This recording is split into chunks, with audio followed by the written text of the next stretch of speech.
안녕하세요. 항상 집에 있으면 유튜브에서 사연을 듣곤 하는 애청자입니다. 여러분들 혹시 첫 만남은 하늘이 만들어준 인연이고 그 다음부터는 인간이 만들어가는 인연이다. 이런 말 들어보셨나요? 제가 참 좋아하는 명언인데요. 제가 여러분들께 들려드릴 사연이 바로 인연에 관한 이야기입니다. 전 대기업 생산직에 다니는 30살 직장인입니다. 남편은 이비인후과 의사고요.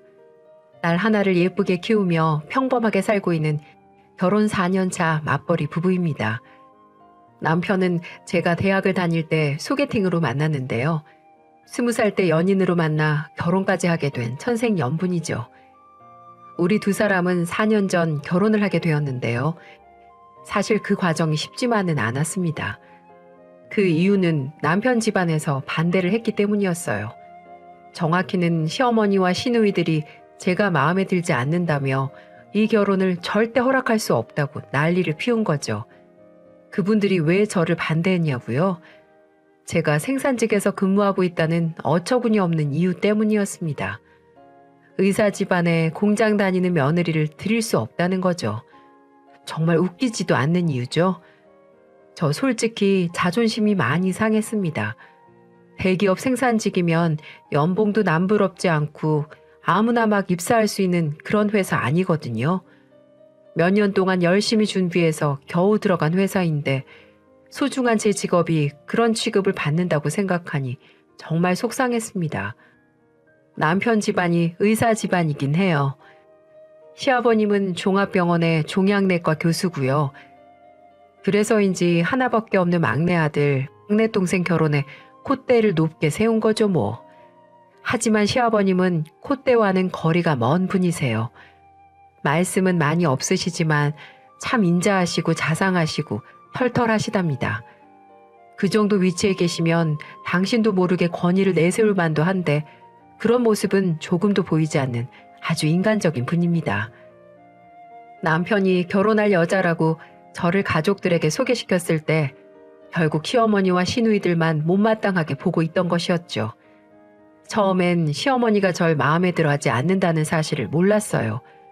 첫 만남 땐 속마음을 크게 내색하지 않으셔서 저도 그냥 인사 잘 드렸구나 라고만 생각했죠. 남편도 그 사실을 숨기고 제게 자세히 말해주지 않았고요. 오빠, 집에서 뭐래? 나 마음에 드시대? 마음에 드신대. 정말? 휴, 다행이다. 잘 됐다. 그치? 잘 됐지. 남편 표정이 썩 밝지 않았을 때 알아봤어야 하는 건데. 전 그것도 모르고 다음에는 어머니 모시고 맛있는 거 먹으러 가자는 둥 눈치 없이 굴었지 뭡니까? 당시 남편은 의대를 졸업하기 직전이었어요. 일찍 졸업을 하고 취업에 성공한 저는 남편을 만나는 동안 뒷바라지 아닌 뒷바라지를 했죠. 우리 두 사람 연애를 꽤 뜨겁게 했어요. 서로 한눈에 반해 열렬히 사랑했고요. 일찌감치 결혼도 약속했습니다. 남편이 먼저 제게 그랬어요. 자기가 의사가 되면 꼭 결혼하자고요. 전 그때부터 이 남자와 결혼을 할 거라고 굳게 믿고 있었습니다. 밤낮 없이 공부하는 남편 이것저것을 챙기고 살펴주며 국가고시 합격할 때까지 팍팍 밀어줬습니다. 사실 남편 집도 넉넉한 편이라 경제적으로 도움을 줬던 건 아니고요. 여자친구이자 미래 아내로서 제 나름의 최선을 다했다는 뜻입니다. 여자가 남자한테 마음을 줬으면 다 내준 거죠 뭐. 그렇게 10년이 다 돼가는 뒷바라지 끝에 드디어 남편은 의사 면허에 합격했습니다. 그리고 얼마 지나지 않아 양가 부모님들께 우리의 연애를 알리게 된 거였죠. 근데 오빠, 우리 상견례 잡아야 하는 거 아니야? 우리 집에서 물어보시는데? 희영아, 사실은 말이야. 그제서야 남편이 어렵게 말을 꺼내더라고요. 사실은 엄마와 누나들이 이 결혼을 반대한다고요. 제 직장이나 집안이 썩 마음에 들지 않는데요. 그렇습니다. 저희 집은 평범한 집이었어요. 낡고 비좁은 아파트에 저와 남동생, 부모님과 할머니까지 함께 살고 있었습니다. 크게 넉넉하진 않았지만 어릴 적부터 그렇게 살아서 불편한지 모르고 살았죠. 강남의 고급 아파트에 사는 남편의 집안에서 눈에 차지 않을 수도 있겠죠. 하지만 전 그게 부끄러운 일이라고 생각하지 않았어요. 형편이야 집집마다 다 다른 거고 그런 것으로 결혼 상대가 결정돼야 한다는 게 이해가 되지 않았어요. 정말 자존심이 상한 일이었죠. 전 며칠간의 고민 끝에 당시 남자친구였던 남편에게 이별 통보를 했습니다. 오빠, 나 생각 많이 해봤는데 우리 그냥 헤어지자. 뭐? 그게 무슨 소리야, 희영아. 헤어지다니. 우리가 왜 헤어져? 솔직히 처음엔 이해가 잘 되지 않았는데 가만히 생각해보니까 오빠 어머니가 왜 그러시는지 조금은 알겠어. 오빤 이제 의사가 됐고 나 같은 평범한 여자를 며느리로 드리고 싶지 않으시겠지.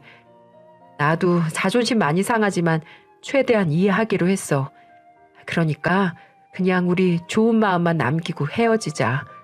오빠도 오빠랑 더 잘 어울리는 여자 만나길 바랄게. 혜영아, 갑자기 왜 그래? 우리 엄마가 너 마음에 들지 않는다고 해서 그래? 그런 거라면 걱정하지 마. 내가 엄마랑 누나들 설득할 거야. 아직 너에 대해서 잘 몰라서 그래. 내가 꼭 설득할 테니까 제발 그런 말은 하지 마. 남편은 이별을 거부했지만 전 이미 마음의 결정을 내린 상태였어요. 좋은 사람이라는 것도 알고 저도 많이 좋아하는 남자지만 저 때문에 우리 가족들이 상처받는 건 원치 않는 일이었으니까요. 놀란 남편이 얼마나 울고불고 매달렸는지 모르겠어요. 저 말고는 다른 사람과 결혼을 생각해 본 적이 없다며 제 마음을 돌리기 위해 애를 썼죠. 하지만 전 굳게 마음을 먹었습니다. 그런 시어머니의 시집살이를 감당할 자신도 없었고 우리 두 사람에게 큰 시련이 닥칠 것 같은 예감이 들었거든요. 지금은 힘들겠지만 각자의 인생을 위해 헤어지는 게 좋다고 생각했어요. 그 사람은 한동안 제 마음을 돌리려고 노력했지만 굳건한 제 결정을 바꿀 수는 없었습니다. 결국 제 풀에 지쳐버린 것인지 어느 날부터는 연락이 끊기고 말았습니다. 지금도 그날을 생생히 기억합니다. 매일 오던 문자와 전화가 오지 않았고 전 그 사람도 우리의 결혼을 포기했다고 생각했죠. 제 스스로 내린 결정이었지만 정말 마음이 찢어지는 것만 같았습니다. 두 사람의 문제가 아닌 주변 사람들 때문에 사랑하는 사람과 이별을 해야 한다는 현실이 서글프기만 했죠. 그날 밤 전 할머니 방으로 가서 펑펑 울었습니다. 할머니는 꺽꺽 우는 제게 무릎 베개를 해주며 밤새 제 등을 토닥였습니다. 당시 저희 할머니는 많이 아프셨어요. 몇 년 전 몹쓸병에 걸리는 바람에 하루 종일 방 안에서 누워 죽을 날만 기다리셨죠. 할머니의 유일한 낙은 제가 집으로 돌아와 제잘제잘 떠드는 소리를 듣는 거였죠. 남자친구를 만난 일, 직장에서 화가 났던 일, 버스를 놓치는 바람에 비를 흠뻑 맞고 돌아온 일, 제게 일어났던 소소한 일상을 듣는 것이 할머니에겐 큰 기쁨이었어요. 그래서 할머니는 당신의 손녀딸이 왜 그렇게 슬퍼하는지 알고 계셨던 모양입니다. 전 아무 말도 하지 않았는데 마치 모든 걸 알고 있다는 듯 이렇게 말씀하시는 겁니다. 희영아, 괜찮다. 너희들이 하늘이 맺어준 짝이라면 언제고 다시 만나게 될 거야. 사람 인연이라는 게 그래. 몇 바퀴를 돌고 돌더라도 꼭 한 번은 다시 만나게 되거든. 그러니까 너무 울지 말아라. 예쁜 아가씨가 눈 부으면 못 써. 할머니, 내가 오빠랑 헤어진 거 어떻게 알았어? 할미가 모르는 게 어딨니? 나이를 많이 먹으면 눈, 귀는 컴컴해지는데 참 이상하게도 눈치는 밝아지거든. 할머니는 인자한 얼굴로 배시시 웃으며 그렇게 말씀하시더군요. 정말 할머니의 위로는 큰 힘이 되었어요.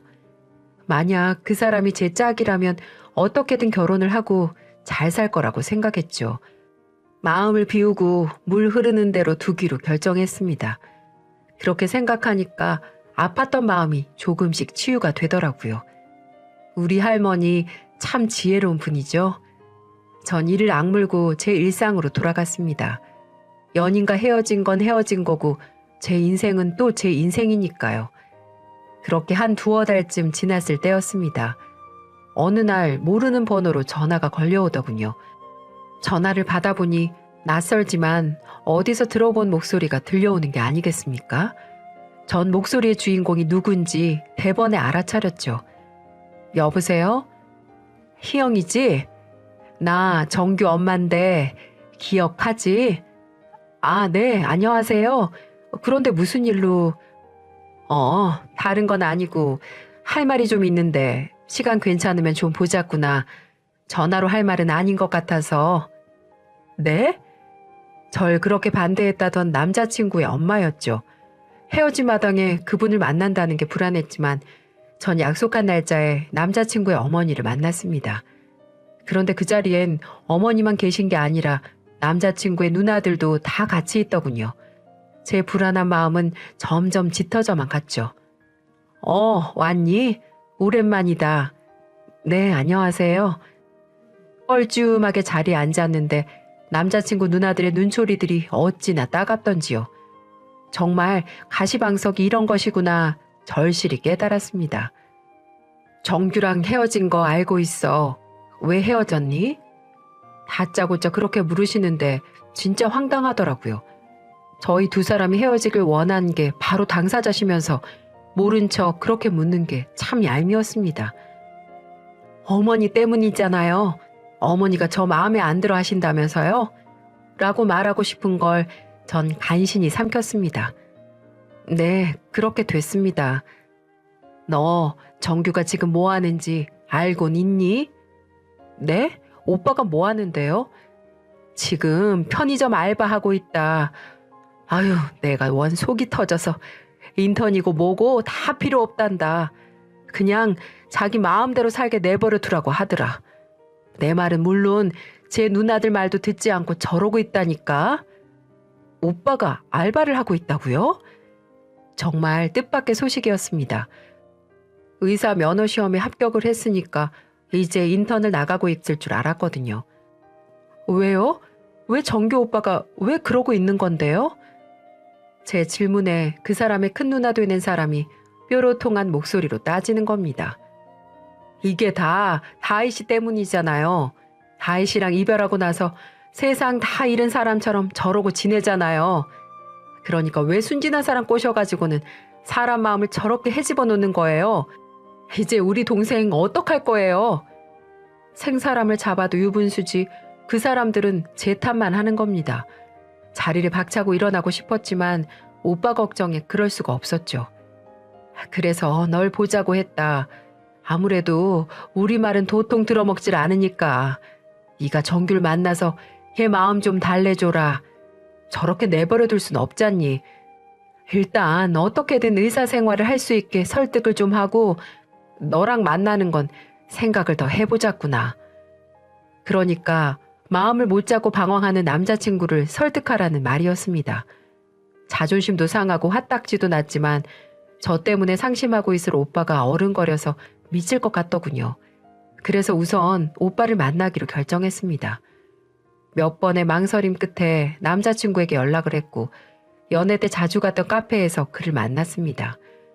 몇 달 사이에 어찌나 초췌해져 있던지 덥수룩한 수염에 빵빵했던 볼살은 푹 꺼져 있었고 초롱초롱한 눈빛도 그늘이 져 있었습니다. 오빠, 얼마 전 오빠 어머니 만났어. 인턴도 포기하고 편의점 알바한다며? 대체 왜 그렇게 지내는 건데? 그렇게 원하던 의사가 됐는데 왜 그러는 건데? 아휴, 엄마가 널 또 만났어? 내가 정말 미치겠다. 미안하다, 신경 쓰게 해서. 지금 그 말이 아니잖아. 말해봐. 왜 인생 포기한 사람처럼 살아? 의사 되려고 그렇게 노력했는데 왜 그걸 포기하는데? 이제 와서 그게 무슨 소용이 있어. 너 없이 의사가 되는 거 나한테는 아무 의미도 없어. 내 목표가 너와 함께 행복한 가정을 꾸리는 거였잖아. 그 목표가 사라졌는데 의사가 되면 뭐 할 거야? 그냥 이렇게 지낼 생각이야. 오빠, 정말 마음이 이상했습니다. 나라는 사람이 이 사람에겐 이 정도로 의미 있는 존재였구나. 집안의 반대가 두려워 이런 사람을 포기해버린 제가 부끄럽더라고요. 전 남자친구의 진심을 받아들이기로 했습니다. 알았어, 오빠. 내가 잘못했어. 우리 어떤 어려움이 있더라도 잘 견뎌보자. 나도 마음 단단히 먹고 오빠 곁에 딱 붙어 있을게. 희영아, 그게 정말이야? 이제 떠나지 않을 거야? 진짜지? 약속해. 대신 오빠도 빨리 정신 차려. 우리의 목표를 위해서 다시 열심히 달려야지. 알았어. 그렇게 할게. 다시 돌아와줘서 고마워, 희영아. 남자친구는 뛸 듯이 기뻐했습니다. 솔직히 저도 눈물이 날 만큼 좋았어요. 이 사람을 다시 찾게 돼서 너무나 기뻤죠. 제가 이 남자를 얼마나 사랑하고 있었는지 그제야 깨달을 수 있었습니다. 이제 우리가 넘어야 할 산들이 기다리고 있었습니다. 하지만 전 절대 포기하지 않을 거라고 생각했어요. 절대 오빠 손 놓지 않고 험난한 길을 함께 갈 거라고 다짐했습니다. 오빠가 제 자리를 찾자 어머니도 다소 안심한 눈치였어요. 하지만 여전히 제가 결혼 상대라는 걸 마뜩해 하지 않으셨죠. 오빠와 함께 몇 번 더 뵙고 식사도 했는데 그때마다 어머니와 신우의 차가운 눈초리가 절 괴롭혔습니다. 저도 눈치가 있는데 왜 모르겠습니까? 저랑 억지로 떼어놓으면 오빠가 또 난리를 칠 게 뻔했고 그렇다고 마음에 들지 않는 며느리를 들이자니 영 내키지가 않는 거였습니다. 그때마다 자존심이 팍팍 무너졌지만 오빠와 끝까지 함께 가기로 했던 각오를 되새기며 어머니와 시누이들 분들의 마음을 조금이라도 돌리기 위해 노력했어요. 이거 어머니랑 잘 어울릴 것 같아서 하나 샀는데요. 한번 입어보세요. 어머니가 워낙 날씬하시잖아요. 아휴, 이게 뭐니? 난 이런 스타일 안 입는다. 얘는 보는 눈이 그렇게 없어서 어떡하니? 예비 시누이들의 반응도 시어머니와 크게 다르지 않았습니다. 언니, 안녕하세요. 치즈케이크 좋아하신다면서요. 제가 잘 아는 가게에서 사온 건데 정말 맛있어요. 한번 드셔보세요. 고맙긴 한데 요새 나 다이어트 중이어서 그냥 가져가서 자기 먹어. 매번 이런 식이었죠. 일부러 차갑게 군다는 것도 알았습니다. 정말 몇 번이나 포기하고 싶었지만 오빠랑 결혼하기 위해선 제가 감당할 몫이라고 생각했습니다. 상처를 너무 크게 받는 날엔 우리 할머니 품에 안겨서 엉엉 울기도 많이 울었죠. 하지만 딱 한 분, 예비 시아버지 될 분만큼은 절 따뜻하게 봐주셨어요. 아이고, 희영이 왔구나. 요새 회사 일이 바빴어? 왜 이렇게 뜸했니? 죄송해요, 아버님. 요즘 좀 바쁠 때라서요. 저도 아버님 보고 싶었는데 영 시간 내기가 어려워서요. 대신 이거 사왔어요. 구두 아니냐? 네, 그냥 구두가 아니고요. 수제화인데요. 발이 참 편하대요. 아버님 생각나서 한 켤레 샀어요. 한번 신어보세요. 우와, 정말 잘 맞는데? 진짜 편하구나. 고맙다. 진짜 잘 맞아요? 아휴, 다행이다. 안 맞는 줄 알고 얼마나 걱정했는데요. 아버님은 참 온화하신 분이셨습니다. 예비 시어머니와 시누이들의 냉대에도 버틸 수 있었던 건 아마 아버님의 온기 때문이었던 것 같아요. 제게 아버님은 뜨겁고 삭막한 사막에서 오아시스 같은 존재였습니다. 엊그제는 아버지가 누나들한테 뭐라고 하더라고. 왜 자기한테 차갑게 구냐고. 식구가 될지도 모르는 사람한테 예의 똑바로 지키라면서 막 혼을 내시더라니까. 나 아버지가 그렇게 화내시는 거 처음 봤대도. 정말 눈물나게 감사했습니다. 자신을 싫어하는 사람의 마음에 들기 위해서 이런저런 노력을 하는 게 얼마나 힘든 일인지 알고 계신가요?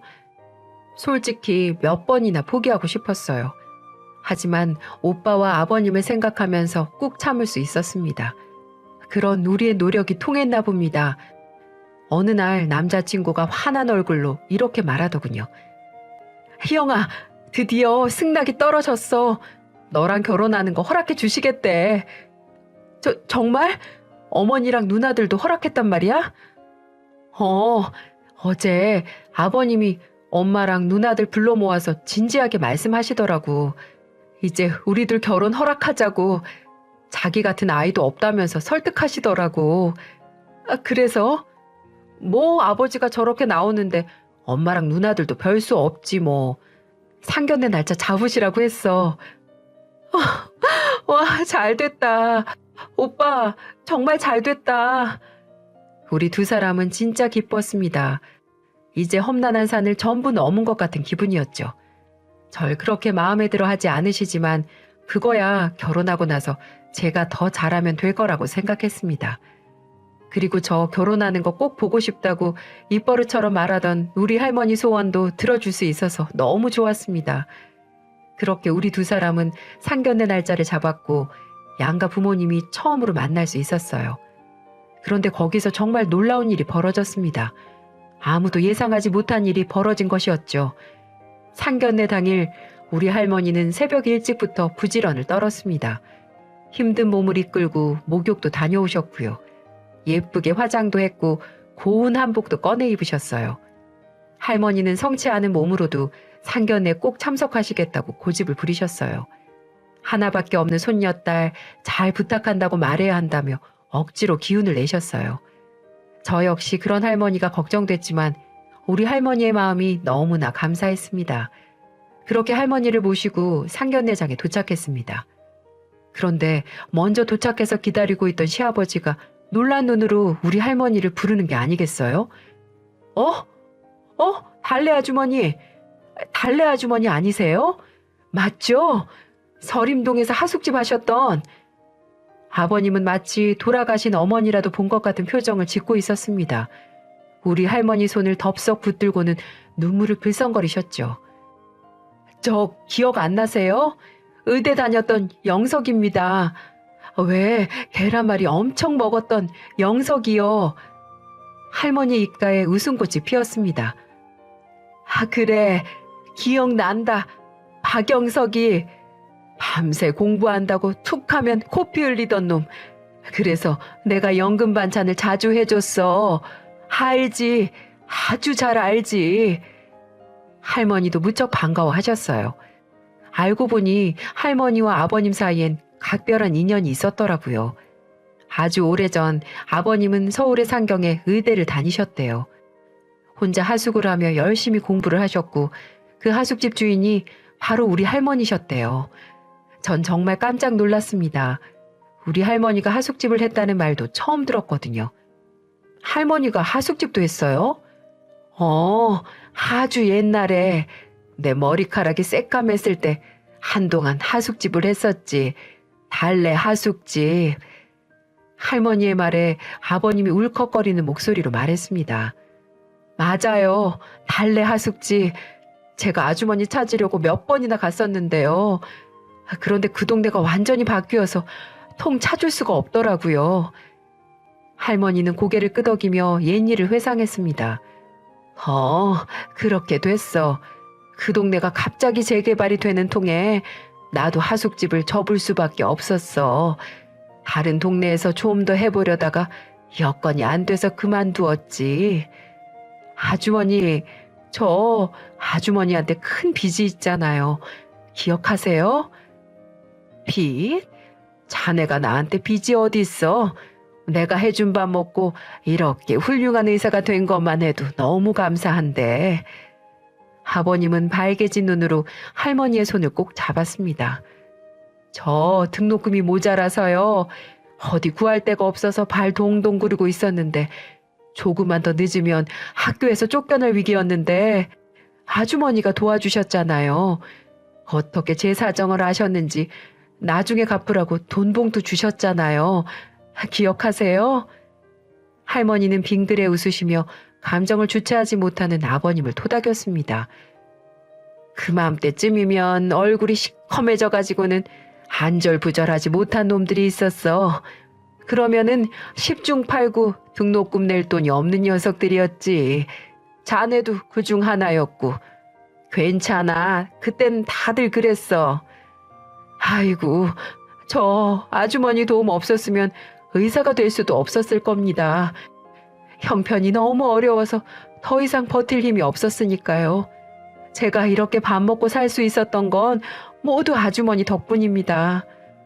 자네가 열심히 살아서 이룬 건데 그게 어떻게 내 덕이노? 아버님은 그런 우리 할머니에게 연신 감사하다고 눈물을 글썽였습니다. 상견례장이 마치 이산가족 상봉장처럼 변해버렸죠. 저와 오빠는 서로의 얼굴을 쳐다보며 놀라워했고 저희 부모님도 이런 인연을 신기해하셨습니다. 시어머니와 시누이들만 예상치 못한 전개에 눈을 껌뻑이더군요. 우리 상견례는 어떻게 끝났냐고요? 당연히 화기애애한 분위기로 끝났습니다. 시어머니는 딱히 별 말씀을 하지 않으셨고 시아버님은 입에 침이 마르도록 제 칭찬을 하셨죠. 사실 그런 상황에선 시어머니도 어쩔 수 없었을 겁니다. 우리 할머니의 은혜 때문에 아버님이 성공할 수 있었다는데 무슨 트집을 잡겠습니까? 시어머니는 떨떠름한 표정으로 상견례를 마치셨지만 남편을 통해 제가 들은 후일담으로는 아버님이 어머님과 누이들에게 단단히 엄포를 놓으셨대요. 희영이 할머님은 은인과 다름없다고 이 은혜 갚지 못하면 천벌을 받을 거라며 절대 저 못살게 굴지 말라며 신신당부를 하셨다는 겁니다. 시어머니는 가끔 그때를 회상하시며 농담처럼 이렇게 말씀하십니다. 그때 네 시아버지 서슬이 얼마나 펄했는지 아니? 너 설거지라도 시키면 아주 잡아먹을 것처럼 구는데 아유 너 며느리로 받아들이기 싫다고 말했다간 내가 쫓겨날 판이었다니까. 아버님은 할머니의 은혜를 다른 방법으로도 갚으셨습니다. 할머니가 말기 암 선고를 받으셨다는 걸 알고 당신이 근무하던 종합병원으로 옮겨서 정밀검사를 다시 하셨어요. 시한부 판정을 받은 할머니를 어떻게든 살려보겠다고 나서신 거죠. 하지만 할머니는 암이 많이 퍼진 데다가 고령이라서 선택할 수 있는 치료 방법이 제한적이었죠. 하지만 아버님은 할머니 병을 치료하기 위해 할 수 있는 건 모두 다 하셨어요. 아마 그 병원의 역량이 모두 동원됐다고 해도 과언이 아니었을 겁니다. 그 덕분에 할머니는 제 결혼식을 볼 수 있으셨고 그 뒤로도 1년이나 더 사셨습니다. 임종을 앞둔 할머니는 제게 이렇게 말씀하셨어요. 내가 뭐라고 했니? 두 사람이 인연이라면 꼭 다시 만나게 될 거라고 했지. 이제 행복하게 잘 살기만 하면 되겠구나. 희영아, 싸우지 말고 애도 낳고 잘 살렴. 네, 할머니 말이 맞았어요. 할머니 정말 고마워요. 할머님이 세상을 떠나던 날 시아버지는 내내 빈소를 지켰습니다. 더 살았으면 좋으셨을 텐데, 좋은 세상 더 즐기다 가셨으면 좋았을 텐데 하시며 슬퍼하셨어요. 전 할머니의 유언처럼 잘 살고 있습니다. 시부모님의 사랑을 듬뿍 받으면서 듬직한 남편과 귀여운 아이들을 키우며 행복한 가정을 꾸려가고 있습니다. 제가 사연을 쓰면서도 참 많은 생각이 드네요. 사람의 인연이라는 게 신기하기도 하고 선한 마음을 베풀면 자신한테 꼭 다시 되돌아온다는 생각도 듭니다. 제 사연이 어떠셨나요? 여러분들에게도 놀라운 인연이 있으셨나요? 지금까지 긴 이야기 들어주셔서 감사합니다.